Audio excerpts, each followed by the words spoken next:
TV7 Israel News is made possible thanks to your generous donation. Shalom ve'erev tov, good evening. Welcome to our daily TV7 Israel News Bulletin, broadcast from Jerusalem. Israeli Prime Minister Benjamin Netanyahu departs Israel for the United States to discuss with President Donald Trump the negotiations with the Islamic Republic. The Ayatollah regime warns the Trump administration not to listen to Israel. And Israeli President Isaac Herzog warns of antisemitism in Australia as jihadists and Marxist actors seek to violently disrupt his visit to Sydney.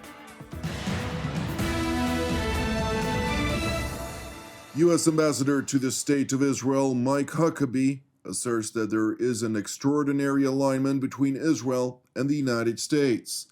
Ahead of Israeli Prime Minister Benjamin Netanyahu's trip to Washington on the tarmac at Ben Gurion International Airport, the American diplomat further stressed that everyone would love to see something that would resolve the situation without a war, but Ambassador Huckabee continued, it will be up to Iran. If they insist on holding nuclear weaponry and enriched uranium, then I think the president made it very clear it's not acceptable.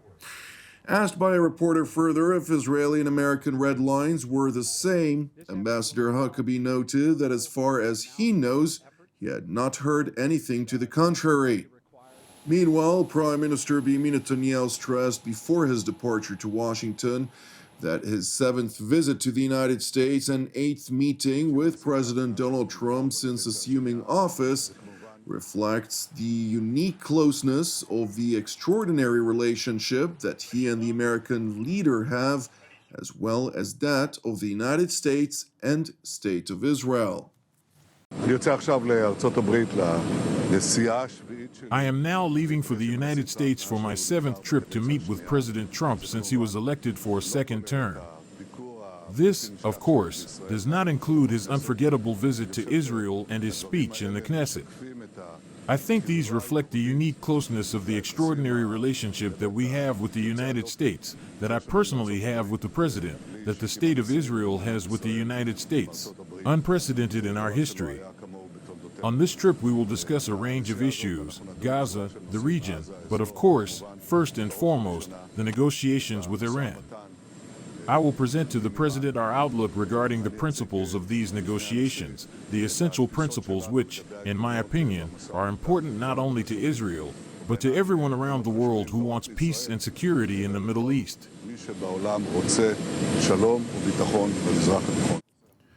Prime Minister Benjamin Netanyahu's meeting with President Donald Trump is scheduled to be held tomorrow, 11 a.m. Eastern Time, which is 6 p.m. Israel or Helsinki time, 5 p.m. Central European Time, or 3 a.m. Sydney time.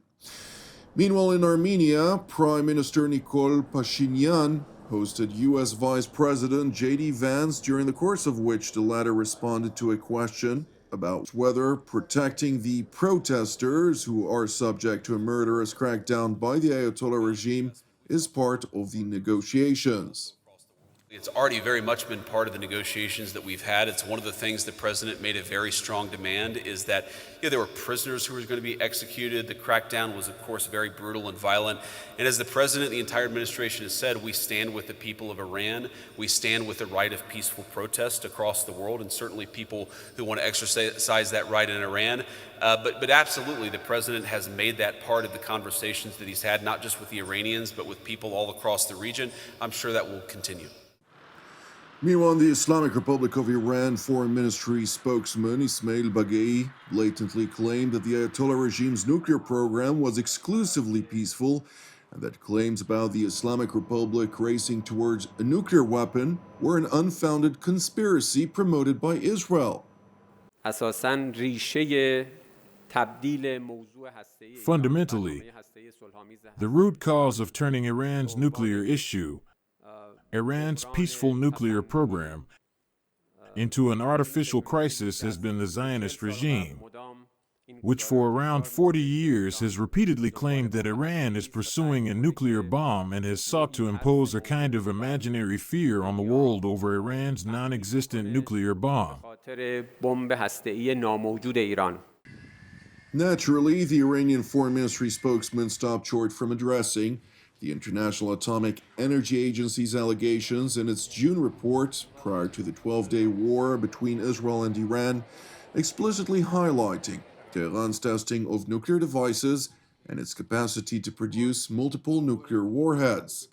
And while the United States is clear-eyed about the threat of the murderous Ayatollah regime achieving nuclear weapon capabilities, among others, the Islamic Republic of Iran is trying to push a preposterous narrative that seemingly insinuates the United States cannot discern about the Ayatollah regime's evil nature on its own, and therefore it relies on Israel, rather than its own intelligence and intellect, to devise its foreign policy.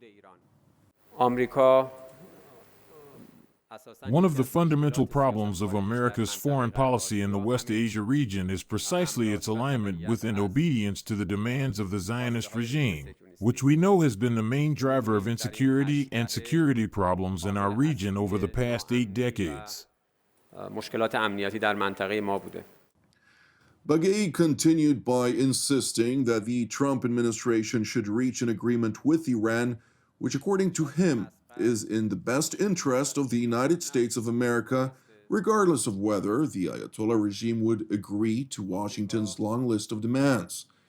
It is important to further point out that Iranian President Masoud Pezeshkian insisted that he maintains optimism vis-à-vis negotiations with the United States and that Tehran would stand firm in reserving the right to enrich uranium, citing their supposed right to do so under the Non-Proliferation Treaty, or NPT. The new round of nuclear negotiations, which has begun in Oman with the assistance and support of our friends, presents a very good opportunity to resolve this issue in a fair, logical, equitable, and mutually acceptable manner. We are seeking to secure our rights on the basis of the Non-Proliferation Treaty, including on the issue of enrichment and the lifting of unjust sanctions. It is important to note that regardless of the NPT that does indeed permit member states to enrich uranium for civilian use, Resolution 1696, which was adopted on July 31st of 2006, bars the Islamic Republic of Iran from all uranium enrichment-related activities.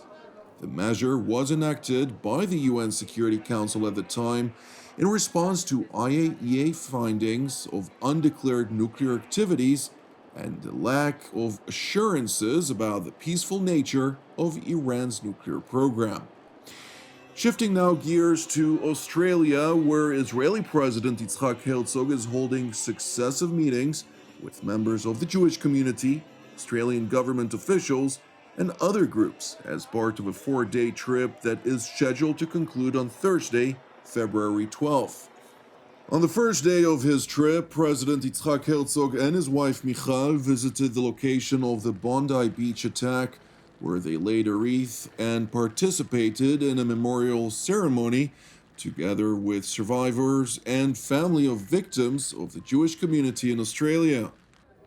And while the attack in Bondi Beach sought to target Australia's Jewish community, President Herzog asserted it to be an attack on all Australians.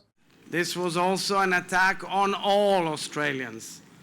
They attacked the values that our democracies treasure: the sanctity of human life, the freedom of religion, tolerance, dignity, and respect.